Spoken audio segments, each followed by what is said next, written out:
තිරුවන් සරණයි. කඩවර සෝන්කාලී දේවාලය.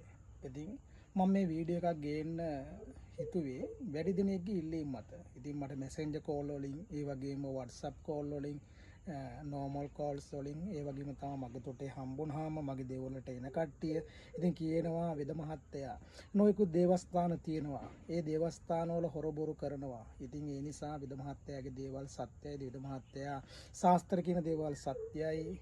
එතකොට කරන වැඩ සත්‍යයි. ඉතින් ඒක නිසා අසරණ දරුවන්ට පිහිට වෙන්න. ඒ නිසා වෙද මහත්තයාගේ මූණ පෙන්වන්න.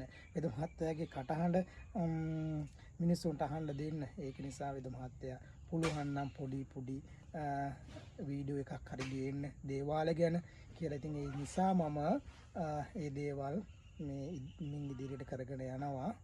මේ නිසා ගිය සෙනසුරාදාත් මගේ ඕස්ට්‍රේලියාව කෙනෙක් මගේ ශාස්ත්‍රයක් ඇහුවා. ඉතින් එයාගේ මාස 6ක් වෙනවා පාස්පෝර්ට් එක නැති වෙලා. ඉතින් මගේ අප්පච්චි මගේ අම්මා කිව්වා අහවල් තැන තියනවා පුතේ බලන්න කියලා. ඒ වගේම එයාට හම්බුණා. ඒ වගේම තමයි මීට මාස 6කට 7කට කලින් මගින් දුරකථන මාර්ගයෙන් ශාස්ත්‍රය වුණවර ප්‍රදේශයේ දරුවෙක් ඒ දරුවට අනාවක කිව්වා දරුවෝ මේ දේවල් කටයුතු මේ දේවල් සිද්ධ වෙනවා කියලා. දැන් මේ දේවල් වෙලා තියෙනවා. මම මේ දේවල් උත්තර මැසේජ් එක දාන්න.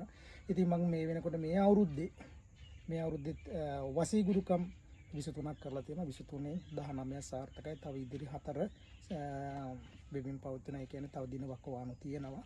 ඉතින් මම ඉදිරියට ඔයාලට වීඩියෝ ගේන්නම්. මම කරන රාජකාරී, මම කරපු රාජකාරී සහ මගේ කරපු රාජකාරී සාර්ථකත්වයේ මේ වෙනකම් මම කරපු සෑම රාජකාරියක්ම සාර්ථක වෙලා තිනවා. ඒකයි මාගේ දේවස්ථානයේ සත්‍ය බලය.